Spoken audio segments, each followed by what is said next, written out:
Continuamos con el libro Después del Reich de MacDonagh, Crimen y Castigo en la posguerra alemana. Vamos al primer capítulo de la primera parte. La primera parte se titula Caos, el caos. El primer capítulo sería la caída de Viena, 14 de abril del 45. Una vista espeluznante desde el Graben. Ha desaparecido el maravilloso tejado de la catedral en pronunciada pendiente, y con su dibujo del águila y la torre inacabada de la izquierda ha quedado destruida por el fuego. Los pináculos y gabletes ofrecen un aspecto lamentable y aparecen ennegrecidos contra el fondo del cielo. Solo la torre, símbolo de mi amada ciudad, permanece aún en pie. Joseph E. Schoner, Wiener Tagebuch, 1944-1945, Viena, Colonia, Weimar, 1992, página 160.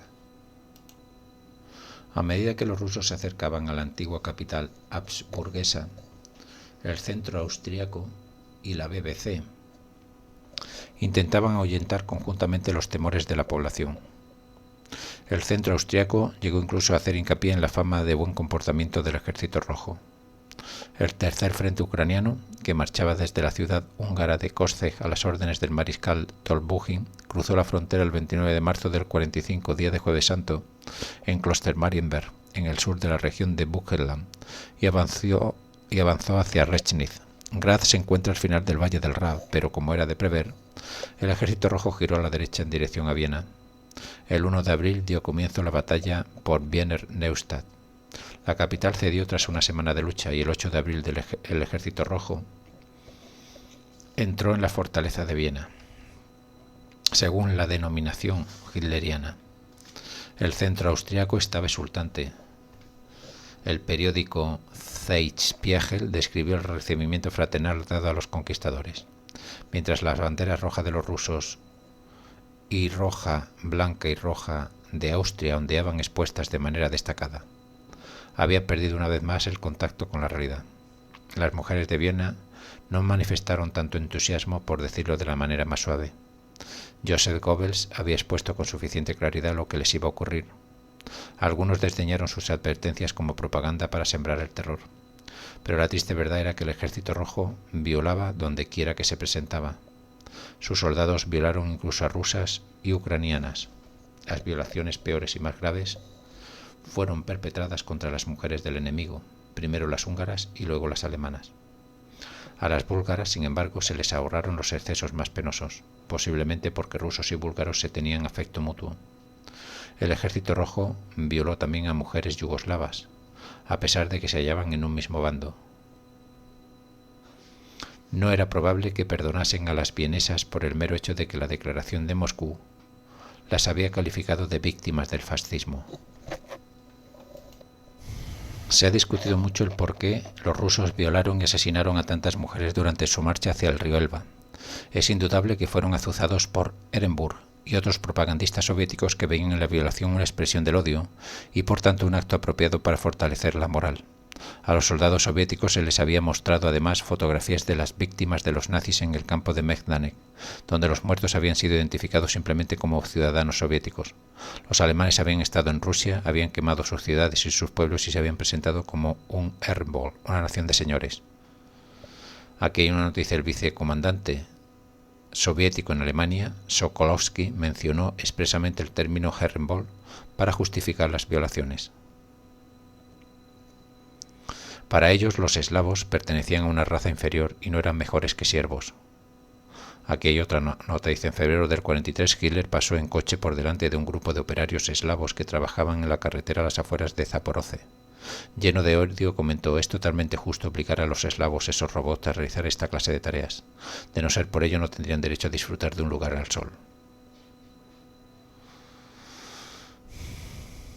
En aquellas circunstancias, la violación debió de parecer a los rusos una forma de venganza irresistible contra aquellas mujeres superiores y la mejor manera de humillarlas a ellas y a sus hombres. Al parecer, los peores delincuentes eran los soldados de Bielorrusia y Ucrania, territorios invadidos por los alemanes. La probabilidad de violar era mucho menor entre los viejos soldados y entre quienes poseían formación universitaria. Cuanto más alto era el nivel de vida con que se topaban los soldados rusos, tanto mayor era el número de violaciones que perpetraban. Les asqueaban la opulencia, las casas confortables y las despensas bien provistas con que se encontraban y que tanto contrastaban con la pobreza conocida por ellos en su país. Las casas señoriales y los castillos se presentaban especialmente a suscitar esa repugnancia. Los comandantes solían hacer la vista gorda ante las violaciones. Cuando el intelectual judío ucraniano Lev Kopelev intentó intervenir para salvar a una alemana de un grupo de soldados entregados al pillaje, fue acusado de humanismo burgués y condenado a 9 años de presidio. No se aplicaron castigos hasta mucho tiempo después. El motivo de que los generales rusos aceptaran una falta de disciplina tan atroz era que la violación se excusaba en las esferas más altas. Stalin comentó al dirigente comunista yugoslavo Milovan Digilas: no puedo entender que un soldado que ha atravesado miles de kilómetros entre sangre y fuego se divierta con una mujer o se apropie de alguna insignificancia. A la aprobación semioficial de aquellos actos se añadía la hambruna sexual del Ejército Rojo. Sus soldados llevaban 4 años combatiendo y en la mayoría de los casos ni siquiera habían disfrutado de un permiso por motivos familiares. Las violaciones empeoraron a partir del 23 de junio del 45, cuando muchas mujeres soldados fueron enviadas de vuelta a Rusia y se convirtieron en práctica cotidiana en pueblos remotos del Burgenland y la Baja Austria, donde continuaron hasta finales del 46 o principios del 47. Los alemanes habían empezado a retirarse el 6 de abril del 45 y se llevaron consigo la mayoría de los policías. En cualquier caso, la policía estaba formada por soldados centrados en años, no aptos en general para servir en el frente. La auténtica policía vienesa había sido incorporada a las SS y enviada a Rusia. La desaparición de aquel cuerpo de policía sustitutivo expuso la ciudad a peligros aún mayores cuando comenzó el saqueo. Posteriormente los rusos formaron una brigada auxiliar provista de brazaletes, pero para entonces el daño ya estaba hecho. Sin embargo, no era solo que se hubiesen esfumado la policía. Los nazis prudentes habían abandonado también la ciudad, dejando sus hogares a merced de los desvalijadores. El Ejército Rojo apareció pisando los talones a los alemanes en retirada. Los vieneses ignoraban qué estaba ocurriendo. La radio había dejado de funcionar y los últimos periódicos aparecieron el 10 de abril. El día 8 se imprimieron algunos, pero no fueron distribuidos. El colapso informativo fue completo hasta que las comunicaciones se restablecieron el día 15 con la publicación del Neves Osterreich, respaldado por los comunistas. Solo quedaban la radio Makuto, en alemán Mondfunk, radio de boca, una paronomasia de Rundfunk, emisora de radio con el significado de rumores o comunicación boca a boca. En el distrito 7 el Ejército Rojo ocupó la gigantesca panificadora Anker, en el barrio de Favoriten, dejando a la ciudad sin su fuente principal de suministro de pan. Durante los 10 días siguientes, los vieneses vieron reducida su ración diaria de pan a 250 gramos. La situación fue incluso peor. Los ciudadanos tuvieron que apañárselas con una ración semanal de entre 500 gramos y 1 kilo. Una rebanada de pan se consideraba un regalo. El 8 de abril corrió el rumor de que los rusos habían llegado al Zentralfriedhof, el cementerio principal. Aquel día el economista Eugen Margareta seguía viviendo de su bien provista despensa. Se había dado un banquetazo dominical con una maravillosa sopa de patata con tropezones de verdura y carne. Un sencillo escalope de cerdo que resultó un poco demasiado salado y risibisi. Aquí hay una nota, dice: variante popular vienesa de un plato veneciano, el risibisi, arroz con guisantes. El autor lo conoció de niño en el distrito segundo, en uno de los pocos hogares judíos que había sobrevivido, al que su mujer no había puesto sal, para compensar lo ocurrido con el cerdo. Hubo un postre de nata y café turco. A continuación, el hombre de la casa se fumó un puro suizo, Cherot. Margareta vivía en la Bosigase, en el barrio de St. Veit de la lujosa zona suburbana de Giesing, en cuyo centro había todavía unidades activas de la SS. Al día siguiente se fijó en un ruso que arañaba la puerta de enfrente. Luego escuchó el sonido de las culatas de unos fusiles que golpeaban en su propia puerta. Franek, el mayordomo de lengua checa, fue enviado a negociar con ellos. Una tropa de rusos entró en la casa portando sus pesadas ametralladoras. Los soldados desaparecieron en la bodega y a continuación subieron a la vivienda, donde tomaron posiciones y dispararon desde las ventanas contra las SS. Margareta anotó en su diario que eran unos buenos chicos. Un suboficial ruso dio a Franek 5 puros después de que éste le hubiera asegurado que los dueños de la casa no eran germanskis sino checos. A uno de los soldados le encantó el reloj de Franek. El mayordomo alegó que era un hombre pobre y solo tenía uno. Otro soldado le espetó a su camarada que se lo devolviera. La mayor parte de los disparos procedían de los rusos. Los hombres de las SS solo abrían fuego ocasionalmente. Cuando los rusos se hubieran marchado, Margareta subió al piso de arriba y descubrió que habían roto unos 20 cristales de las ventanas. Se habían servido comida y cigarrillos, también habían destrozado su preciosa máquina de escribir y habían estropeado el aparato de radio y la báscula del baño. El espejo del tocador de uno de los dormitorios había sido hecho añicos con una bayoneta. Los soldados habían cortado los cables del teléfono, que habían roto igualmente en pedazos. Hacía 6 semanas que no funcionaba. Se habían llevado 2 bicicletas. En conjunto los soldados no eran salvajes sino disciplinados. En realidad podían haber ocurrido cosas mucho peores. Más tarde Margareta logró sustituir algunos de los cristales rotos por vidrios de su colección de cuadros y de su certificado conmemorativo de la Gran Guerra. En otros lugares los soldados de la primera oleada del Ejército Rojo se mostraron considerados al advertir a los civiles austríacos sobre las tropas de ocupación que les seguían y les aconsejaron que enterraran sus objetos de valor. Los vieneses recibieron al Ejército Rojo con cierta inocencia. Iba a ser su primera experiencia de ocupación desde los tiempos de Napoleón. En el distrito de Josefstadt, 2 rusos fueron saludados con alegría y amabilidad por mujeres y muchachas que a veces los besaban o abrazaban, un gesto de cordialidad malinterpretado a menudo. Joseph Schoner había sido miembro del cuerpo diplomático austríaco antes de marzo del 39, pero su aversión hacia los nazis le llevó a retirarse. La nueva plantilla mantuvo a escasos miembros de la élite austríaca en el Ministerio de Asuntos Exteriores. Tan solo el 10% de los funcionarios siguió sirviendo bajo los nazis. Schoner sobrevivió trabajando para sus padres, dueños de varios restaurantes y cafeterías de la ciudad, que habían cometido el error de solicitar el ingreso en el Partido Nacional Socialista. Schoner no lo hizo. Acabada la guerra, fue embajador en Bonn y finalmente en Londres. El 10 de abril Schoner observó en la Siebenstraße, una calle del distrito 7, a un par de rusos tocados con gorros de piel. El ejército alemán se estaba replegando del centro. Se fijó en el comportamiento de los vieneses, que intentaban hablar con los recién llegados sirviéndose de cualquier lengua eslava que conocieran, generalmente el checo, y les ofrecían cigarrillos que los rusos rechazaban. El anhelo de paz está tan extendido que nadie cree que vaya a haber en Viena una resistencia prolongada. Schoner se sintió sorprendido por el aspecto de los rusos. Muchos de ellos portaban espadas, pero ninguno parecía tener vaina. Los vieneses respondían con el orgullo de los liberados. No solo austríacos. El saqueo de una zona concreta solía iniciarse en cuanto se despejaban las dudas de que el ejército alemán la habían abandonado. Margareta pensaba que había comenzado en Penzing, en el distrito 14, y que se había extendido el vecino Giesing, donde la chusma vació los ultramarinos Main y las tiendas de moda Balas y Oser. Un vecino, el ingeniero Kienas, se quejó de que le habían robado su reloj de oro, dándole a cambio otro de peor calidad. Se veían relativamente pocos hombres austriacos. Los de 20 a 50 años se hallaban en general ausentes, y en la ciudad había una enorme cantidad de obreros extranjeros reclutados por la organización de trabajo de Hitler para permitir a todos los buenos alemanes ir a la guerra. Se sospechaba que desempeñaban un papel principal en el pillaje. En Favoriten o en Flodisdorf, en la orilla norte del Danubio, era más probable oír francés o griego que alemán. A partir del 9 de abril los trabajadores extranjeros se iban armados y eran a veces identificables por sus brazaletes.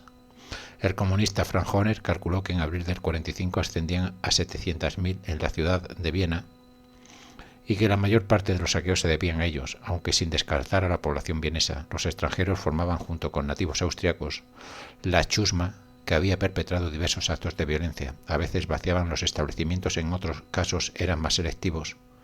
Un edificio utilizado por las juventudes hitlerianas fue despojado hasta de su ornamentación. El veterano político socialista Adolf Scharf procuró señalar que los saqueadores eran a menudo gente de buena posición, personas que en la vida cotidiana se preciaban, incluso de sus títulos nobiliarios. Schoner lo observó por primera vez en los grandes almacenes Edmarskin en la Mariehilferstrasse, y pensó que los vieneses eran más dignos de reproche. Se les unieron unos pocos trabajadores extranjeros que ya se habían dedicado a desvalijar las zonas suburbanas de la periferia. Schoner miraba asqueado cómo salían volando del edificio fardos de tela, trajes y vestidos de mujer. Un hombre no sintió el menor pudor en probarse en la entrada de una casa un traje robado. El día anterior aquella misma banda había atacado los establecimientos de comestibles del Gürtel, el cinturón de ronda que rodeaba la Bezirke, distritos del centro. Por tanto, no fueron los rusos sino los propios y amables vieneses. Las grandes tiendas de vinos de Dublín y Hellistaten eran una bendición para rusos y saqueadores. Los rusos vaciaron el gran tonel de Klostenberg y luego ya no les proporcionó más desahogo. Los rociaron con disparos de ametralladora. Se vio a gente que sacaba vino de Heiligenstadt en grandes recipientes. Scharf estaba ingresado en el hospital cuando cayó la ciudad. Los pacientes habían sido trasladados a los sótanos y él pudo observar durante aquellos días la mendacidad de sus conciudadanos. Uno de sus compañeros era un carnicero de Ottakring, que más tarde hizo correr el rumor de que había sido un miembro destacado de la resistencia y había disparado contra los SS desde los bajos de un coche. La verdad era que en aquel momento guardaba cama, como Scharf, en el hospital. Se produjo una discreta revolución, se retiraron las fotografías de Hitler de las paredes y se procedió a detención del equipo administrativo. El personal militar se había deshecho de sus uniformes y había huido. El 10 de abril apareció en el patio un soldado ruso. La guerra había concluido.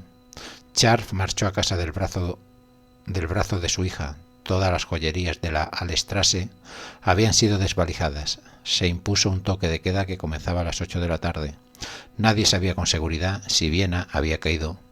La mañana del día 9 los rusos habían avanzado hasta el Gürtel. Al caer la tarde los soldados alemanes abandonaron el centro de la ciudad.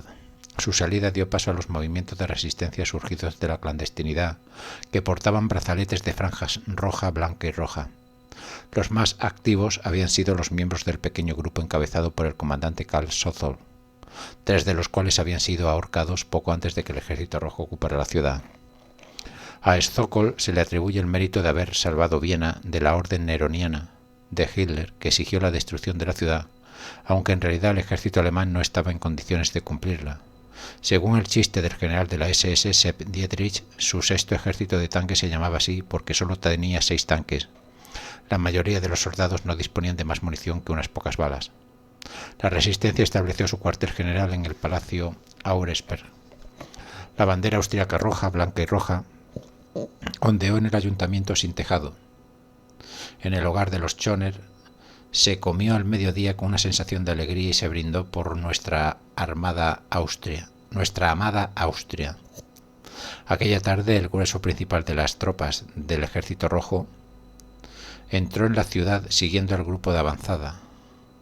La visión de los soldados volvió a ser un espectáculo notable. Llegaban en todo tipo de transportes, en coches de caballo y en carros de 2 ruedas. Llevaban acordeones y saludaban a la gente con la mano al pasar. Los vieneses ondeaban sus pañuelos y se quitaban el sombrero. Los rusos gritaban y lanzaban besos a las mujeres. Schoner y los demás vieneses estaban dispuestos a conceder a los rusos el beneficio de la duda. El miedo a las violaciones, reiteradamente prometidas por la propaganda, no parece ser tan grande entre las vienesas. Schoner probó a abrirse paso hacia el centro de la ciudad, el distrito primero, pero al ver la ronda interior al fondo de la Bruchhasen, cubierta por los escombros de la guerra, decidió desistir. Los rusos habían comenzado ya a robar bicicletas. Unos soldados del Ejército Rojo detuvieron a Schoner frente al centro de exposiciones, los antiguos establos y escuela de equitación de la monarquía, y lo obligaron junto con otros a excavar una sepultura para uno de sus camaradas muertos. Los soldados habían encontrado a un cabo alemán en el complejo de edificios y lo habían fusilado. Uno de los que cavaban con él se quejó de que los rusos le habían robado su reloj de oro y un abrigo de cuero. Aquellas cuadrillas de trabajo se habían convertido en un riesgo. Johann Bohm fue nombrado secretario de Estado para Asuntos Sociales en los vertiginosos días que siguieron a la llegada de los rusos. Detenido en la calle por un soldado, le mostró un documento que certificaba su nuevo rango. Papier nicht gut, papeles no buenos, dijo el ruso en un alemán deficiente. Fue enviado a trabajar. Los ciudadanos más avisados encontraron medios para disuadir a los rusos. Algunos se ponían un brazo bueno en cabestrillo, mientras que otros llegaban al extremo de hacérselo escayolar. El nazismo se había convertido en un producto exclusivamente alemán, y los nazis eran por tanto alemanes nativos u honorarios. Al verse amenazados de saqueo, los vieneses habían dirigido a los soldados hacia los hogares de los PG. Hay una nota que dice sigla de Parteigenose, camarada del partido o miembro del partido nazi NSDAP. Se había abierto la veda contra los nazis y muchos de los que se quedaron en la ciudad intentaron deshacerse de cualquier prueba que los incriminara.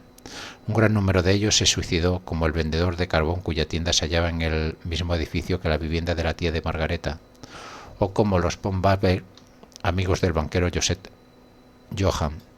El marido había huido, su mujer, su hermana y su hija se quitaron la vida. Los rusos fusilaron a un vecino, Christopher Bauer, hijo de un conocido arquitecto, probablemente porque creían que era nazi.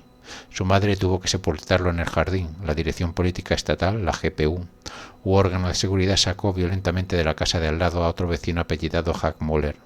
Se suponía que había sido secretario del Gauleiter Baldur von Schurich. Schoner dejaba prudentemente su reloj de pulsera en casa y salía a pasear ataviado con una curiosa combinación de prendas destinada a alejar cualquier sospecha de pertenencia a la burguesía. Pantalones de esquiar, botas de montaña claveteadas y un sombrero de estiria. Más tarde añadió a su indumentaria un viejo abrigo confeccionado en la década de 1920 y procuró dejar la corbata en casa. También era arriesgado llevar gafas. Los rusos consideraban fascistas o burschui a quienes las llevaban y se metían con ellos. El sombrero de estiria era, entre los austriacos, un símbolo informal de la resistencia, o más bien el emblema de un orgullo nacional resurgente. Cuando Schoner llegó al palacio, Ausper descubrió que muchos de los hombres allí presentes, si no la mayoría, portaban esa clase de sombrero. El palacio Ausper era propiedad de la princesa Agathe Croy y estaba abarrotado de miembros de la antigua nobleza. El líder de la resistencia, Willy, príncipe de Tours, un taxis, era primo suyo, y Nikolaus von Basmur estaba emparentado con los Croy por matrimonio. En el edificio, que durante los salvajes días de la liberación sirvió de refugio para mujeres muy adineradas, había muchos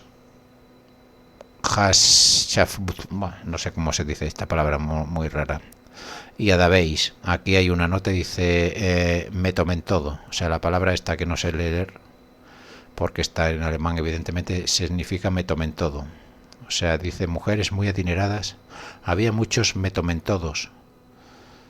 Y también presenta en referencia a alguien que no quiere perderse ningún acontecimiento. Vale. Era también el cuartel general del O5. La O5, la quinta letra del alfabeto, igual a OE, es decir, O por Österreich, Austria.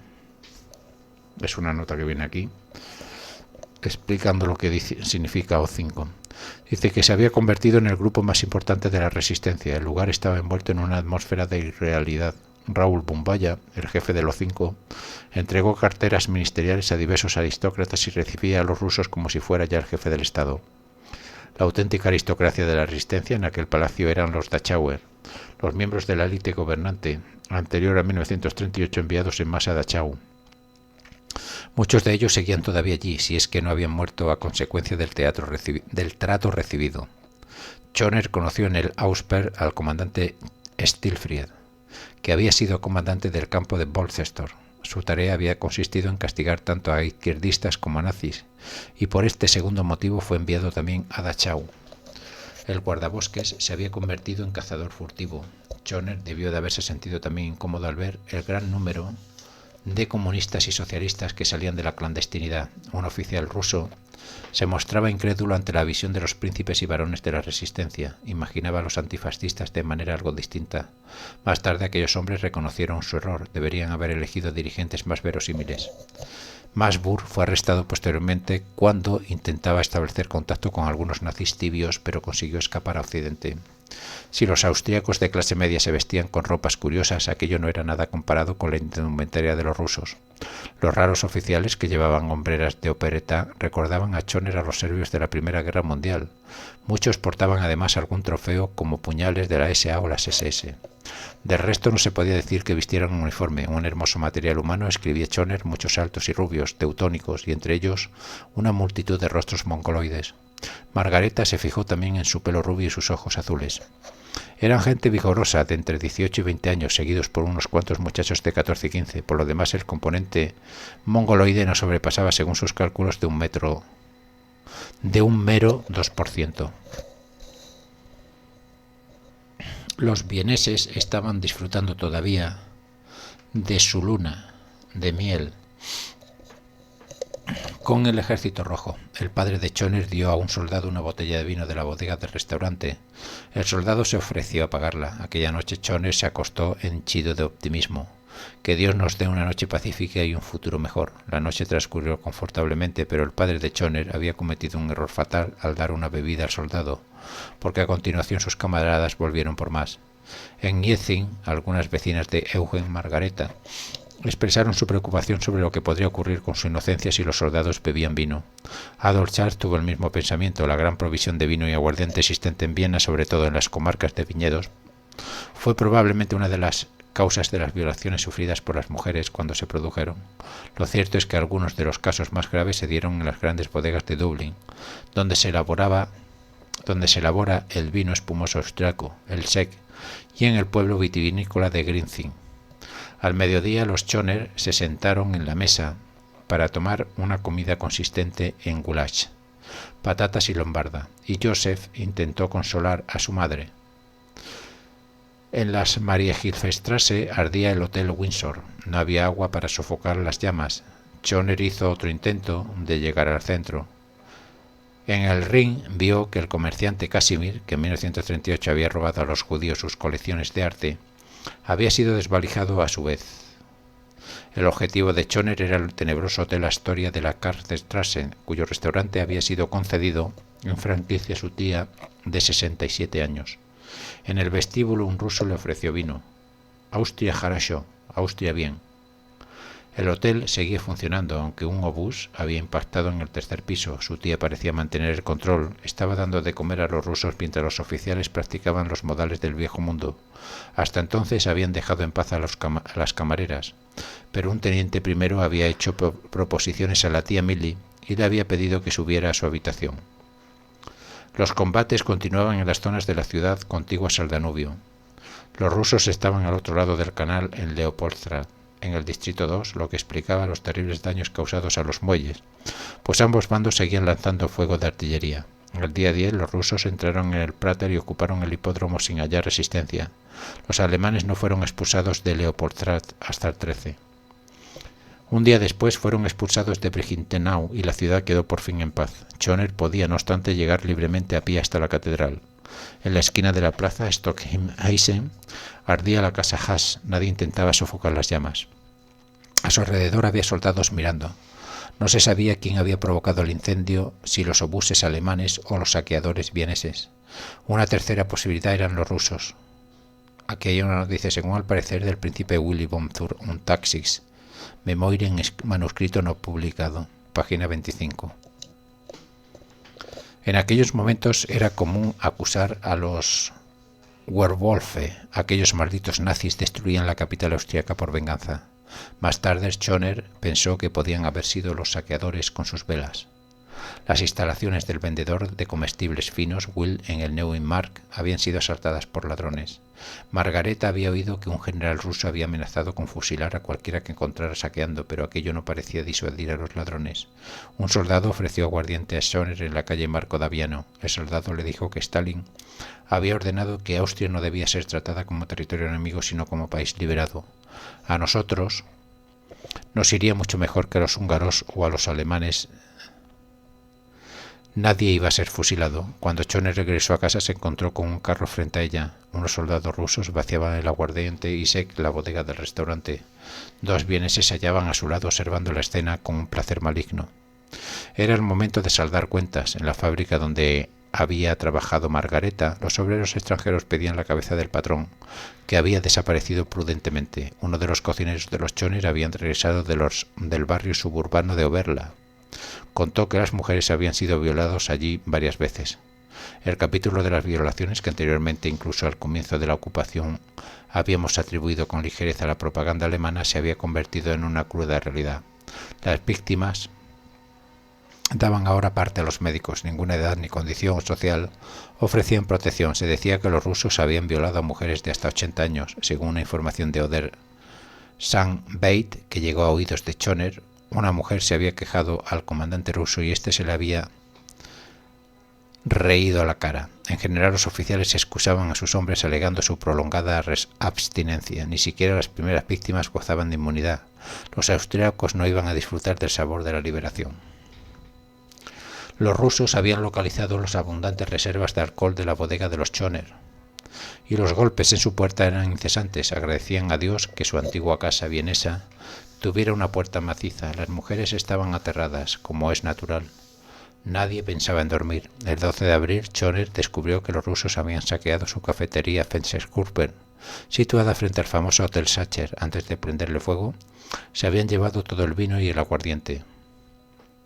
Había informaciones sobre pillaje y violaciones en todas partes, hasta el punto de que la gente se vio obligada a aceptar que Goebbels la había preparado mal para la verdad. Sin embargo, la revelación más espantosa era aún más difícil de admitir. En casi todos los casos de violación o saqueo, los rusos habían sido guiados hacia sus presas por trabajadores extranjeros o por los propios vieneses. Las víctimas elegidas pertenecían a la clase media. Se produjeron también las consecuencias predecibles. Algunas mujeres se suicidaban tras los ultrajes, muchas contraían enfermedades venéreas, otras quedaban embarazadas y tenían que abortar. Médicos que en el pasado se habían negado a interrumpir embarazos estaban ahora dispuestos a dejar de lado sus objeciones morales. Las únicas mujeres que no querían ni oír hablar de ello eran las monjas, que aguardaban impasible su suerte en un hospital vienés. Las mujeres respondían al peligro vistiéndose de forma descuidada. Ninguna mujer va elegante, la mayoría renuncian a los sombreros y las medias. De noche las calles son mucho más seguras que las casas. Los Adabeis, los famosos papanatas vieneses, se habían reunido ante la casa de los Choner en la Siebenstergasse para observar el espectáculo. La escena de nuestro desvalijamiento atrae a cientos de espectadores que intentan constantemente abrirse paso hasta la casa para echar una mano. Lo hacían con la esperanza de recibir unas migajas de la mesa de los rusos. En el vestíbulo hay fragmentos de unas docenas de botellas de champán, Beuglicut y de Lanson. Un croata intentó robar el reloj de Joseph, pero estaba tan borracho que no podía tenerse en pie y tuvo que aferrarse al cuello de Choner. Los rusos llegaban acompañados de algunas mujeres que los guiaban hacia las cosechas más añejas.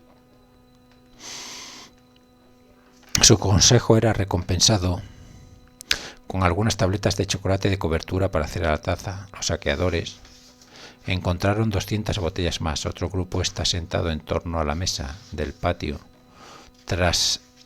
trasegando nuestro viejo Burdeos en tazas de café.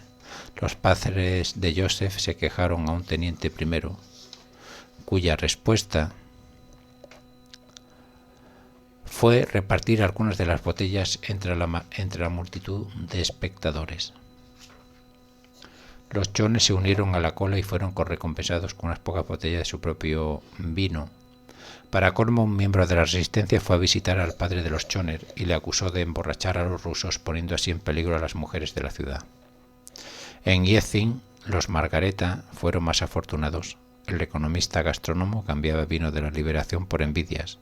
Colgaron de su casa un cartel en alemán y en cirílico que decía «Civiles desarmados». Unos rusos llegaron por el sendero del jardín pidiendo bebida. La mujer de Margareta les dio agua. Más tarde, Fanek instaló un buffet para distribuir agua entre los sedientos rusos. Aunque seguramente no era eso lo que querían. Los soldados acampaban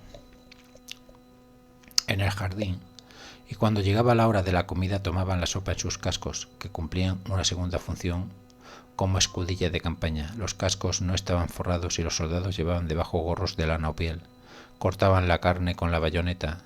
Margareta seguía considerándolos amables, aunque solía guardar las distancias con los austríacos.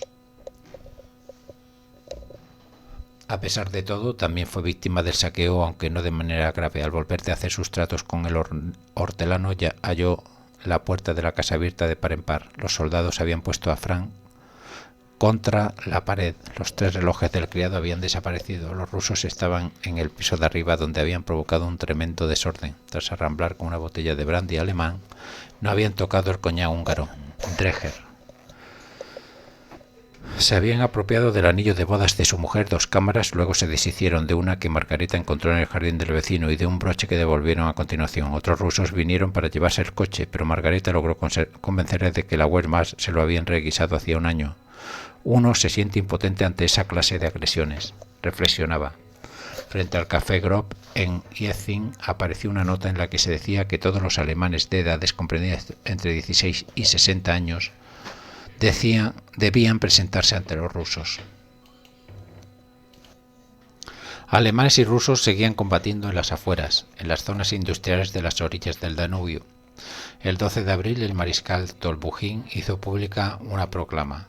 Los rusos no luchaban contra el pueblo austriaco. Su objetivo era devolver el país a su situación anterior a 1938. Los nazis corrientes, decía el documento, no serían perseguidos, se respetaría la propiedad privada. Entretanto, la ciudad estaba organizando una forma de gobierno. Schoner oyó el rumor de que Scharf había sido nombrado alcalde. 2 hombres con brazaletes de color rojo, blanco y rojo habían ido de hecho a ver a Scharf para comunicarle que se le necesitaba urgentemente en el palacio Auersperr.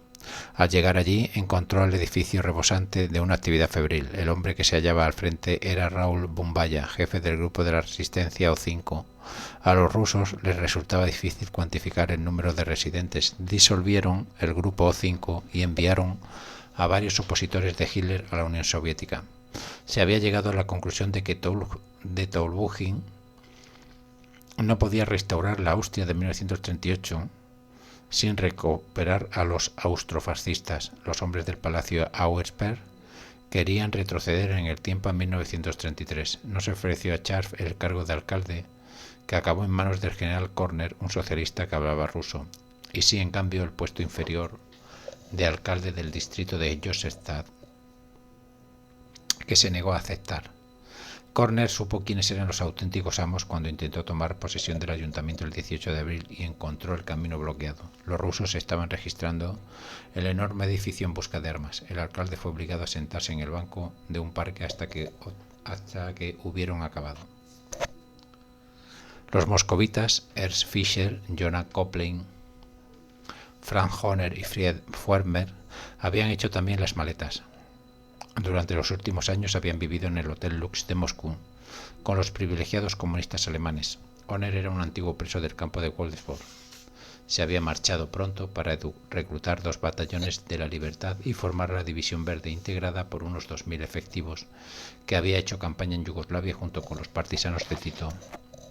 Era un antiguo minero y zapatero de Grumbach que había combatido en la Guerra Civil Española. Fischer era el intelectual y el poeta, el equivalente austríaco de Johannes R. Becher, el posterior comisario cultural de la zona rusa en Alemania. Hijo de un coronel y patriota acérrimo, Fischer esperaba que Stalin les permitiera a él y a sus compañeros comunistas desempeñar un cometido relevante. Al parecer se enfureció al oír de los rusos habían escogido al antiguo canciller Karl Renner e iba a permitir que otros partidos como los aliados socialistas coexistieran con ellos. A los aliados occidentales se les esperaba con entusiasmo, incluso se rumoreaba que llegarían a Viena como muy pronto el 22 de abril. Schoner había oído que los americanos estaban ya en las cercanías de Mauer tras haber sobrevolado Baden-Baden. Los rusos llegaron a Linz el 13 de abril. La ciudad donde se había criado el Führer fue evacuada sin lucha. Los Schoner habían conseguido enterrar en el jardín parte de las existencias de su bodega. Cerrar la puerta ya no servía para mantener fuera a los rusos, pues reventaban las ventanas. La primera oleada llegó con una pistolera vienesa que los condujo a la bodega, donde encontraron más finos y rompieron de paso algunas botellas Doppler de 2 litros. La siguiente entró por otra ventana al grito de vino. Los rusos se habían presentado en los bancos y obligado a los empleados a abrir las cajas fuertes. Uno de ellos dio a Schoner un billete de 1000 marcos del Reich a cambio de un cigarrillo liado a mano. Cuando la familia se quedó finalmente sin vino, los rusos se llevaron huevos, pan y mantequilla. Todavía había momentos emocionantes. En uno de sus paseos por la ciudad, Schoner se sintió impresionado al ver a una mujer soldado del Ejército Rojo dirigir el tráfico en la Wetter-Hauptstraße, vestida con una falda muy corta. También Margareta había admirado a aquellas mujeres, sobre todo las rubias. El tráfico en cuestión estaba formado por carros rusos cargados de botín que circulaban por el Renben. Vacas y potros marchaban atados detrás de los vehículos cargados de altas pilas de maletas, balalaicas, máquinas de coser, radios y gramófonos. Era la representación de una caravana de gitanos. Los rusos habían robado incluso neumáticos y motores de coches. Según iba caminando, Schoner presenció en la Wolfzeile cómo se desollaba un caballo.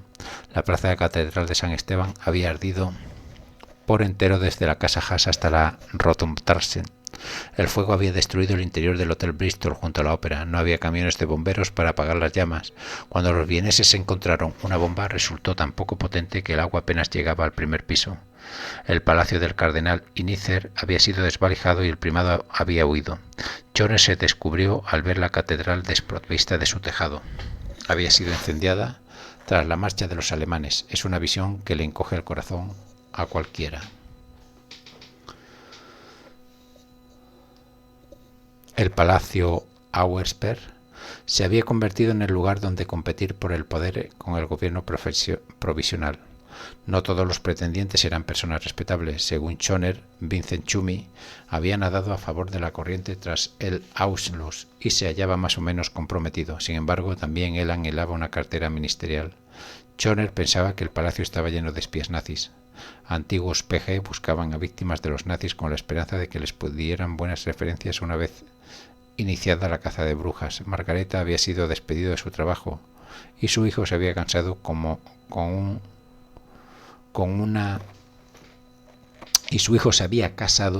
una Mautner Markov, miembro de una destacada familia de origen judío ennoblecida.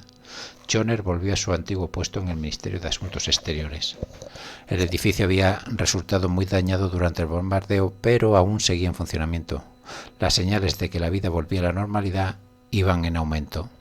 Margareta fue obligado a incorporarse a una cuadrilla de trabajo y tuvo que limpiar de obstáculos las calles y reparar los puentes junto con los demás hombres. El primer periodo no fue tan malo. Trabajaba el día entero y no le encontraba más fatigoso que 4 horas de labor en el huerto. Llegó a la conclusión de que los rusos eran más amables con los obreros civiles de lo que nunca lo habían sido los nazis. Pero la situación empeoró. Mientras trabajaba cerca de casa, su mujer le llevó un tentempié consistente en un par de bocadillos. El pan tenía ya 2 días y para tragarlo tuvo que beber una gran cantidad de café negro. La cuadrilla trabajó en esta ocasión 24 horas. Cuando le permitieron irse, durmió 10 horas seguidas. Concluidas las hostilidades y tras la marcha de los nazis, Margareta y su esposa se unieron a la resistencia. Es probable que esto significara simplemente que pudieron demostrar su hostilidad hacia los nazis durante todo el Tercer Reich. Una vez estampada su firma en el registro, se les proveyó de brazaletes de color rojo, blanco y rojo. Eugen tuvo la oportunidad de participar en política en el naciente Partido Popular Austríaco, OVP, según su sigla alemana, de orientación cristiano-demócrata. El partido se formó en una base amplia. Los empleados y los obreros se pusieron a las órdenes de Leopold Kunschak y Lois Weinberger. La Liga de Campesinos estaba dirigida por Leopold Fried y Tschumi y la clase media por Julius Raab. De momento, lo respetable era situarse a la izquierda.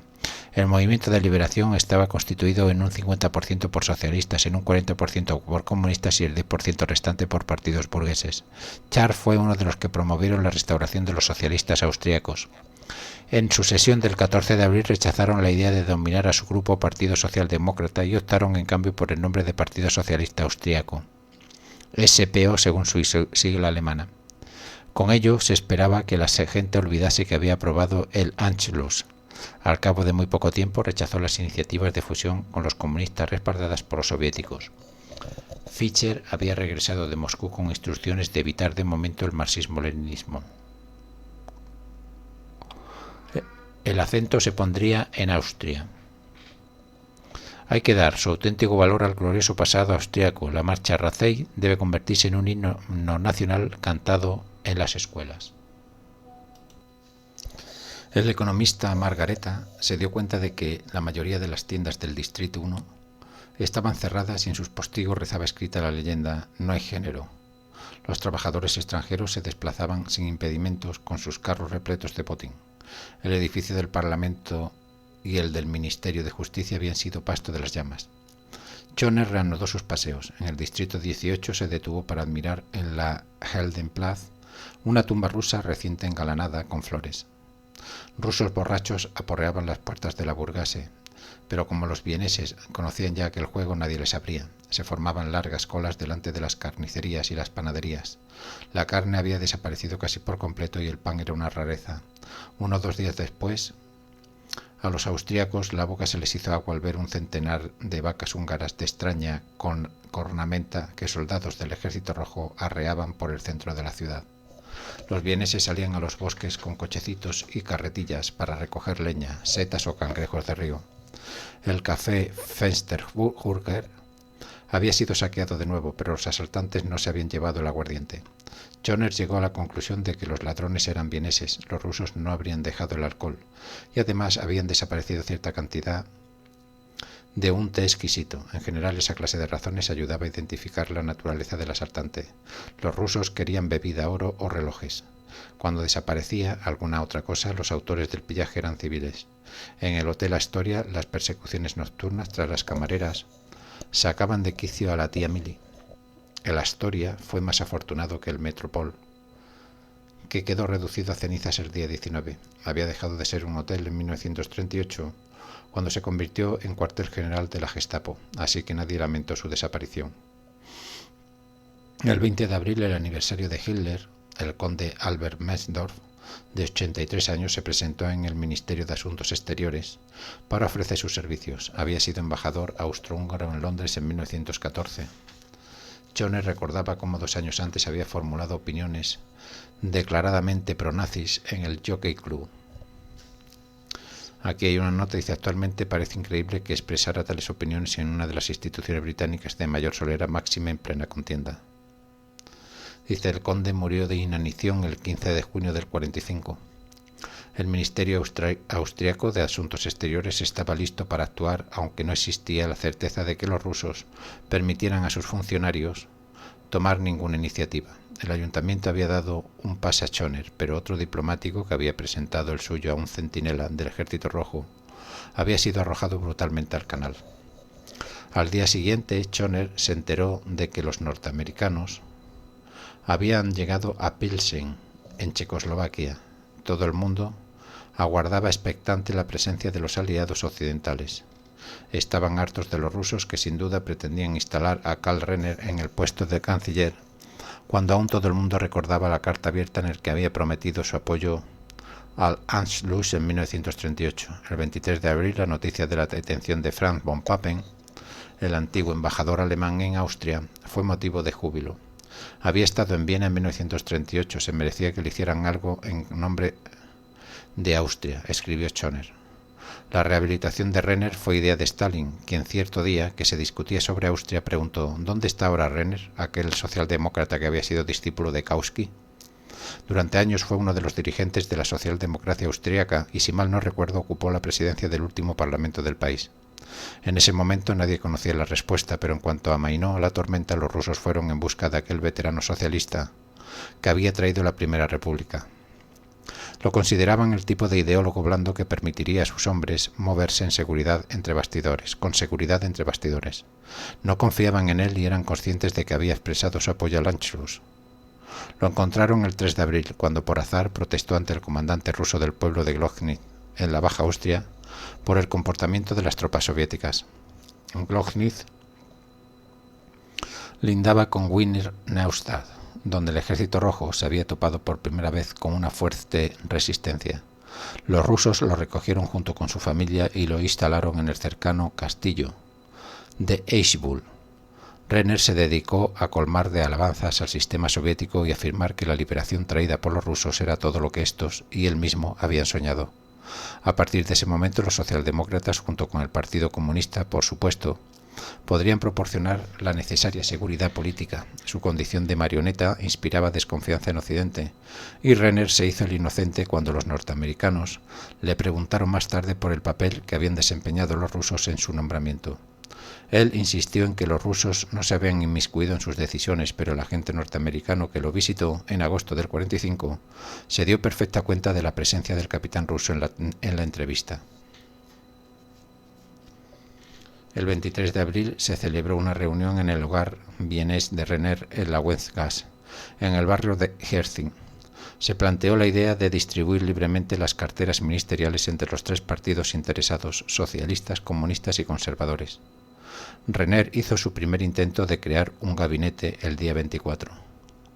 La elección del moscovita Honer para el cargo de ministro del Interior y jefe de la policía fue controvertida. Sin embargo, una práctica común de los estalinistas consistía en situar a un comunista en ese puesto.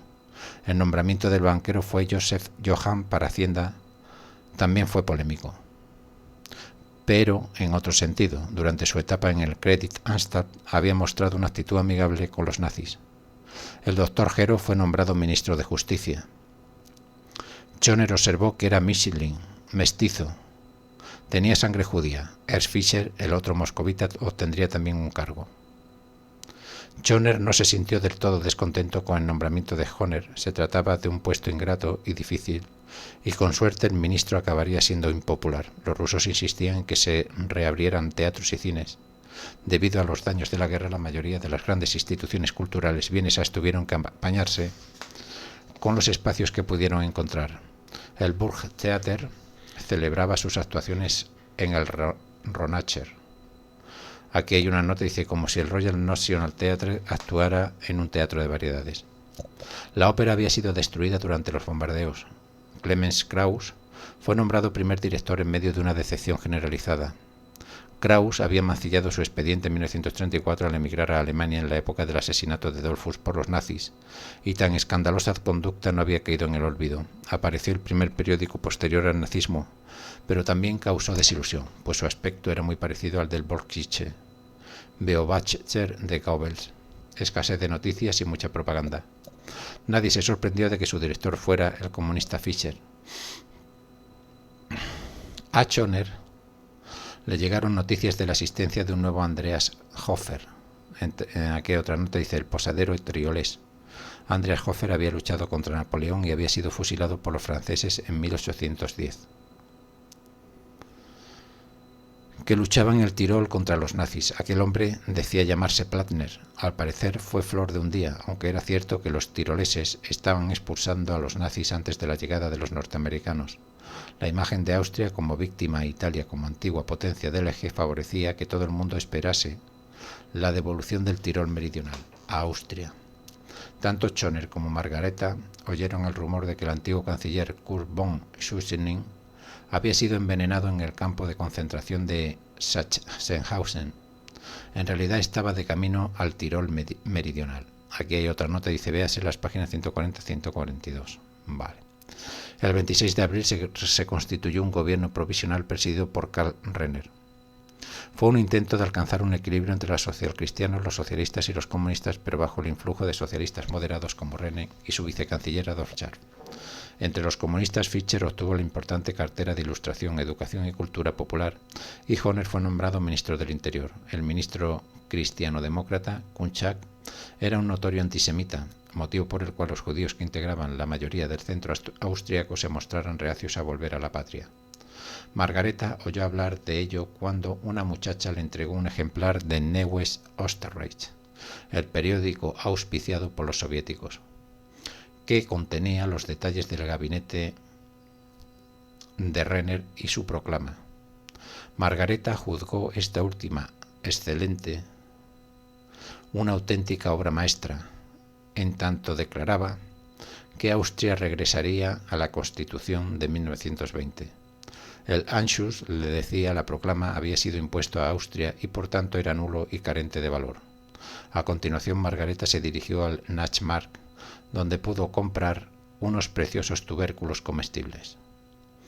El viernes 27 de abril, los representantes de los partidos políticos autorizados firmaron una declaración de independencia de Alemania.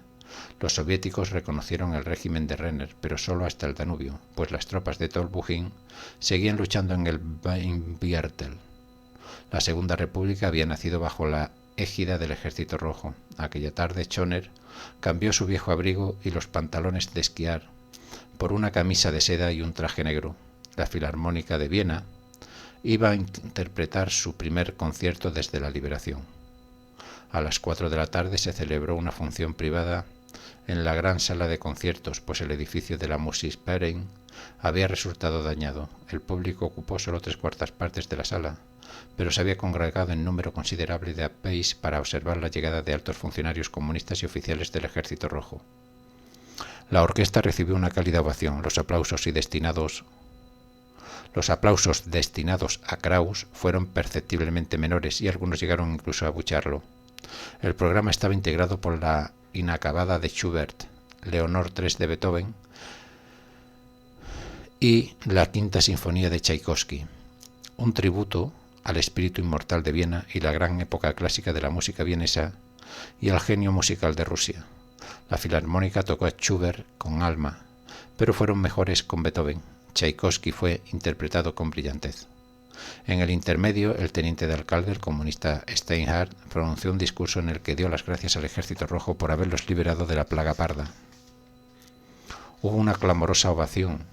Acto seguido anunció un programa de acontecimientos culturales. El 30 de abril, la compañía del Burgtheater iba a ofrecer una representación de Safo y la Ópera del Estado interpretaría las bodas de Fígaro en la Volksoper. En el Teatro de la Academia se pondría en escena Das Madhaus der Vorstadt de Nestroy. De momento se hacía hincapié, evidentemente, en la cultura austríaca. Los teatros Raimund y Josefstadt. Aquí hay una nota que dice Josefstadt es el barrio donde la Anna Smith del Tercer Hombre trabaja como soubrette. Dice, abrirían al mismo tiempo con 9 salas de cine. En realidad esto significaba la proyección de un montón de películas soviéticas sin subtítulos. Los aliados occidentales no aparecieron en la frontera austríaca hasta finales de abril. Los norteamericanos tomaron Innsbruck, Salzburgo y Linz. Los británicos subieron a través de Italia el día 28 y penetraron en Carintia y Estiria antes de encontrarse con las fuerzas soviéticas. Aquel mismo día, Johann, el compañero de viaje de los nazis, fue rechazado como miembro del gobierno provisional. Por los altavoces se oyó la marcha patriótica, O du mein Österreich. Si bien los rusos se mantuvieron al margen y dieron su bendición tácita al régimen que ellos habían auspiciado, los británicos, sin embargo, vieron confirmados sus peores temores y se negaron a reconocer al gobierno de Renner. Los norteamericanos siguieron sus pasos. Renner respondió aclamando a Stalin como el mayor comandante militar de todos los tiempos.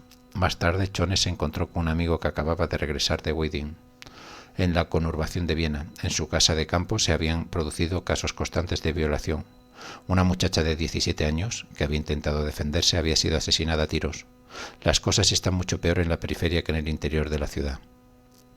El día 29 volvieron a funcionar los tranvías. Renner apareció en el Ministerio de Asuntos Exteriores acompañado por 2 oficiales rusos y ataviado con cuello duro, corbata con un alfiler de perla, polainas grises y un viejo sombrero marrón.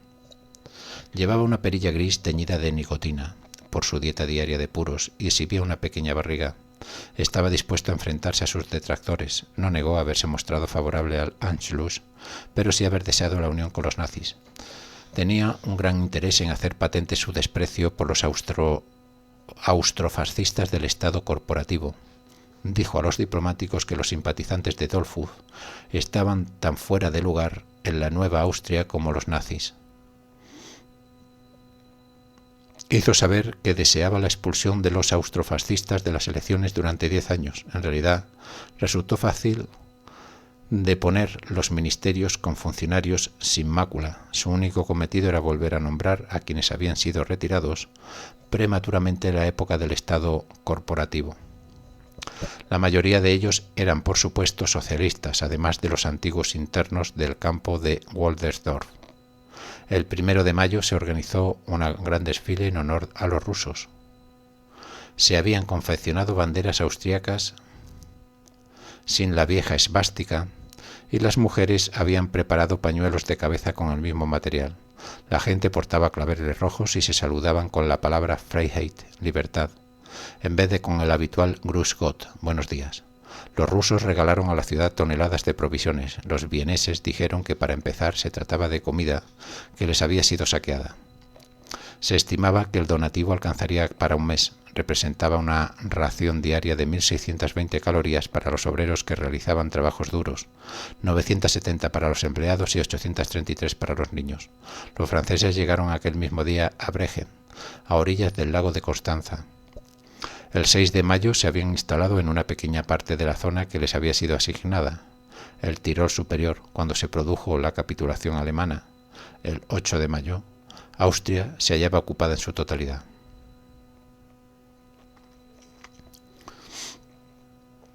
Por si alguien lo olvidaba, los franceses colocaron para sus propios soldados señales indicadoras en las que se leía Ici Autriche País Ami, es decir, esto es Austria, un país amigo.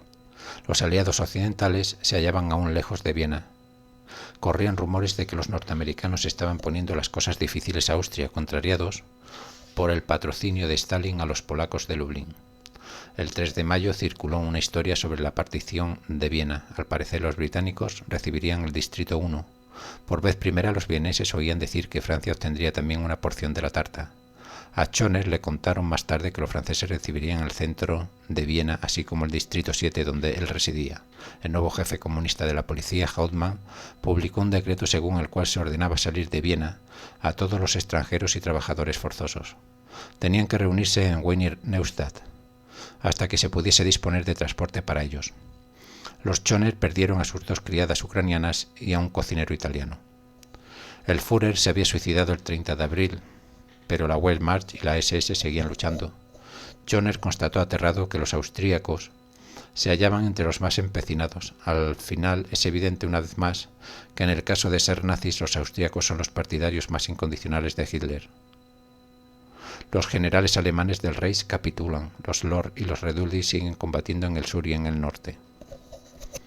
Bien, aquí hay una nota, dice: el coronel general Alexander Lord, natural de Rumanía, fue entregado por los británicos a los yugoslavos y ejecutado más tarde por haber ordenado el bombardeo de Belgrado. El coronel general Lothar Rendulic, nacido en Wiener Neustadt, fue condenado a 25 años por crímenes de guerra. Quedó en libertad en el año 51.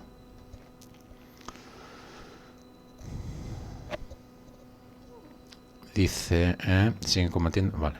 Los británicos y los yugoslavos habían acabado enfrentándose por Trieste, que los primeros ansiaban entregar a los italianos. Entre tanto, los rusos habían iniciado la deportación de 500 austriacos de Floridsborg en las afueras de la ciudad.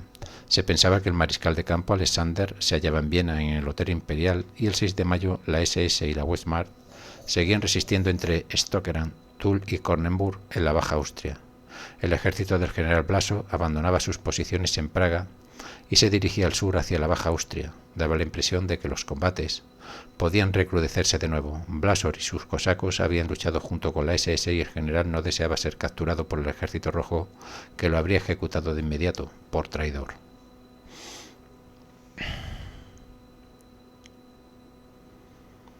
Su marcha coincidió con la sublevación de Praga, instigada por los soviéticos. El día 7, Schoner oyó un rumor distorsionado según el cual el sucesor de Hitler, el almirante Dönitz, se había rendido sin condiciones en Copenhague. Eisenhower dijo que la guerra había acabado, pero que todavía se podía oír fuego de fusilería. Margareta llegó a la conclusión de que se trataba del ejército de Blasov, que se abría paso luchando para llegar hasta los aliados occidentales. La tregua se declaró a las 2 de la tarde de aquel día, pero ya no quedaba champán para celebrarla. Lo suplieron con albóndigas y en la cena con goulash, como en tiempos de paz.